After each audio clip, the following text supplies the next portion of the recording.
안녕하세요. 이제 제 나이 30대 초반이 되었는데요. 결혼 전 남자친구를 만날 때부터 지금 제 옆에 있는 남자친구의 아빠, 그러니까 시아버지와의 관계에 대한 인생 스토리를 들려드리고자 이렇게 사연을 보내게 되었습니다. 저는 그 당시 20대 후반으로 어느 중견 회사에 취직을 해서 열심히 일을 하고 있었는데 그 회사에 자주 오던 영업사원을 만나게 되었어요. 발주 담당이 저였기 때문에 그 영업사원과 자주 보게 되다 보니 자연스럽게 가까워지기 시작했습니다. 그 영업사원은 저에게 관심 있어 하는 행동과 표현들을 많이 했었고 사귀자는 고백으로 인해 연인 사이가 되었습니다. 남자친구는 저의 이상형도 아니었고 성격도 저와 잘 맞지는 않았지만 그래도 음식 취향과 속궁합이 너무 잘 맞았기 때문에 만남을 유지할 수 있었습니다. 사귄 지 8개월쯤 되었을 무렵 남자친구는 자기 집안 이야기를 해주었어요. 형제가 둘인데 위에는 2살 많은 형이 있고 형은 결혼을 해서 아버지와 함께 아버지 댁에서 살고 있다고 했습니다.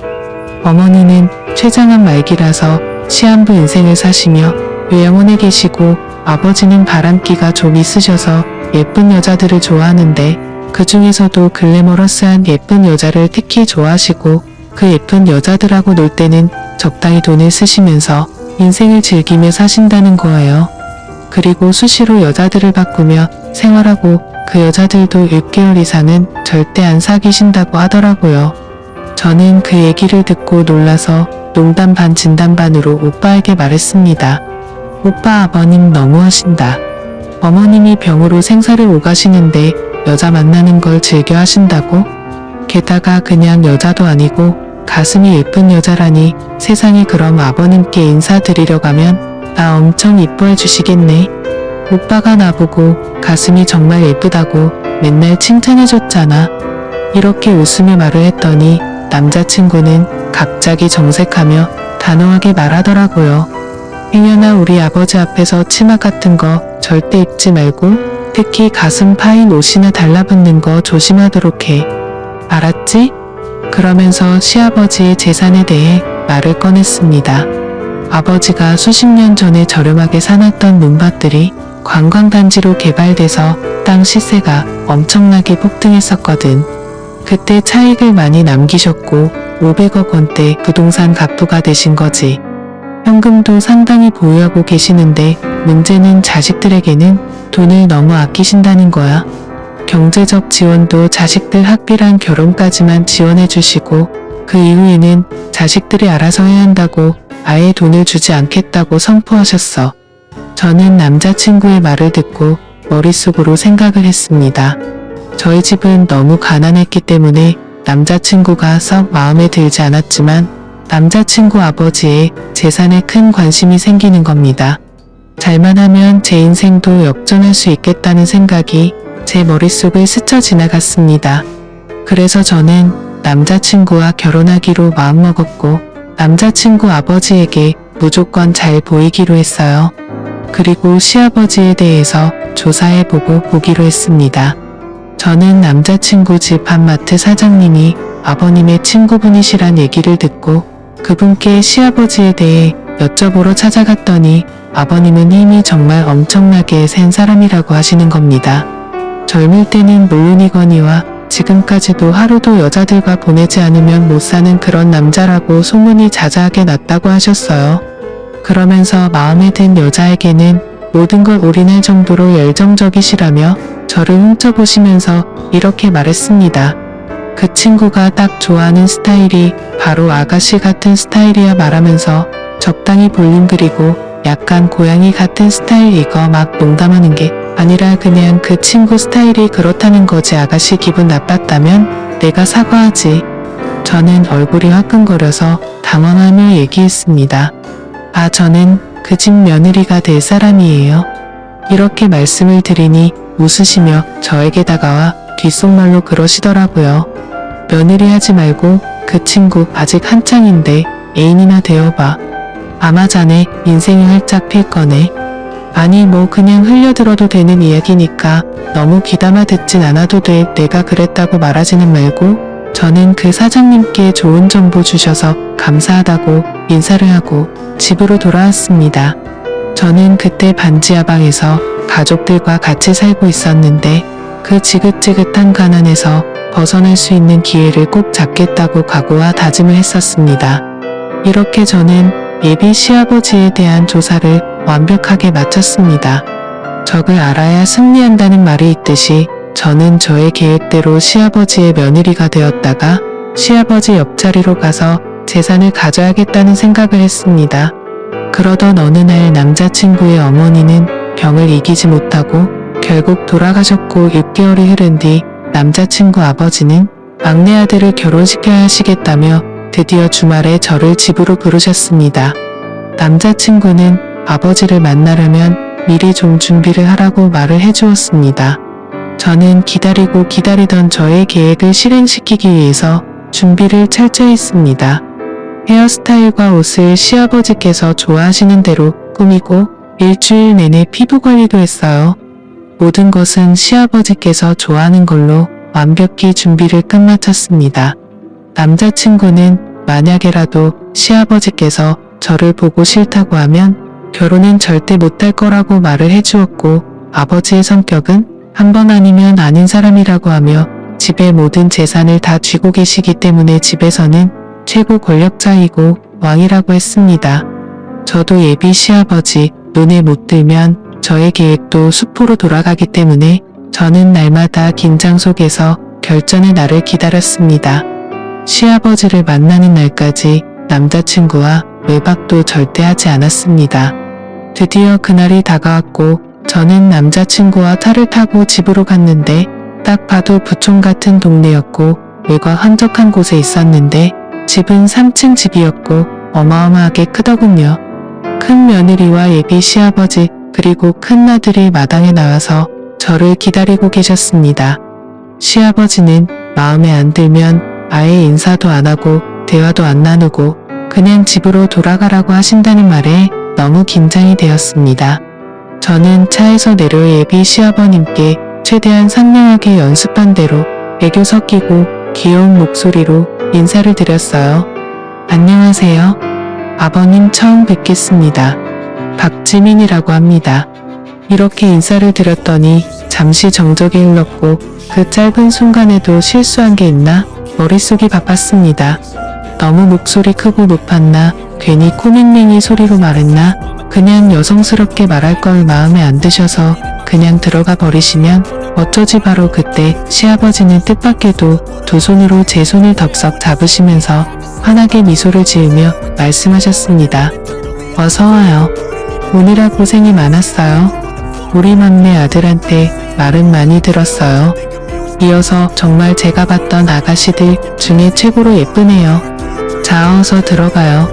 저는 안도의 한숨을 내쉬며 대답했습니다. 네, 아버님 감사합니다. 그럼 실례하겠습니다. 예비 시아버지는 제 어깨에 손을 올리시고 집으로 안내해 주셨어요.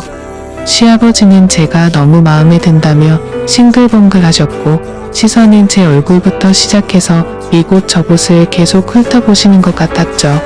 저는 그 기회를 놓치지 않고 다들 다른 곳으로 보고 있는 사이 정신이 나갔던지 대담하게 나지막한 목소리로 아버님 귀에 대고 애교 섞이게 말했습니다. 마음 놓고 봐주세요. 저 아버님 좋아하시는 스타일로 입고 와봤는데 마음에 드세요? 그리고 큰 목소리로 아버님 외모를 칭찬해드렸습니다. 근데 아버님 정말 50대 맞으세요? 거짓말. 40대 초반으로 밖에 안 보이시는데요? 헬스를 하신다고 들었는데 운동으로 만들어진 몸이라서 그런지. 어머, 이 근육민재 오빠보다 더 몸이 탄탄하고 좋으세요. 아버님 대박. 아버님은 굉장히 기분 좋아하시며 제 손을 덥석 잡으시곤 식탁으로 이끄시더라고요. 빨리 식사들 하러 가지. 저희는 식사를 맛있게 먹고 아버님께서 기분 좋은 날이니 술을 가볍게 한 잔씩 하자고 하시더니 이렇게 말씀하셨어요. 난 오늘 인사 온 지민이가 정말 마음에 드는구나. 하루빨리 결혼 준비하도록 해. 저는 갑작스런 허락 말씀에 뛸 듯이 기뻤지만 최대한 차분하게 말씀드렸어요. 저는 아버님께서 허락 안 해주시면 어쩌나 하고 인사 오기까지 정말 마음 졸였는데 이렇게 결혼하라 해주셔서 감사드려요. 아버님 민재씨도 민재씨지만 아버님을 만난 게 정말 큰 축복인 것 같아요. 제가 정말 잘할게요. 아버님은 저에게 술을 따라주셨고 저는 아버님께서 따라주시는 술에 살짝 취해가고 있었어요. 저는 첫 만남이라 실수를 안 하기 위해 어느 정도 선까지만 술을 마시고 그 이상은 마시지 않았어요. 아버님은 저와 대화가 잘 된다면서 지금까지 자기가 만난 여자들 중에서 제가 최고라고 해주셨고 다시 한번 우리 식구가 된 걸 환영하고 고맙다고 하며 제 등을 두드려 주시고 앞으로 행복한 일들만 있을 거라고 해주셨습니다. 저는 아버님과 금방 친해졌고 또 가족들과도 가까워진 것 같았습니다. 그로부터 몇 달 뒤 남자친구와 저는 결혼식을 올리게 되었고 저희는 신혼여행을 다녀온 후 시댁에서 함께 살게 되었어요. 집이 크니 한 층씩 사용을 하였고 아버님은 저에게 하시는 모든 행동들이 자식들한테 하는 것보다 더 잘해주시고 그 예뻐해 주셨고 사랑을 듬뿍 주셨습니다. 주말이 되면 남편은 자전거 타는 것을 좋아해서 동호회 사람들과 제주도 또는 강원도까지 자전거 여행을 다녔습니다. 1박 2일로 주말마다 갔어요. 그래서 혼자 있는 시간이 많다 보니 남편이 없을 때는 아버님의 권유로 같이 쇼핑도 하고 맛있는 음식도 먹고 등산도 하고 가끔 골프도 치곤 했어요. 아버님과 저희 사이는 더욱 가까워져 갔고 하도 붙어 다니니 남들이 시아버지와 며느리가 아니라 아버님의 두 번째 마누라라고 하시더라고요. 아버님이 아는 분은 저에게 사모님이라고 농담식으로 부르곤 했어요.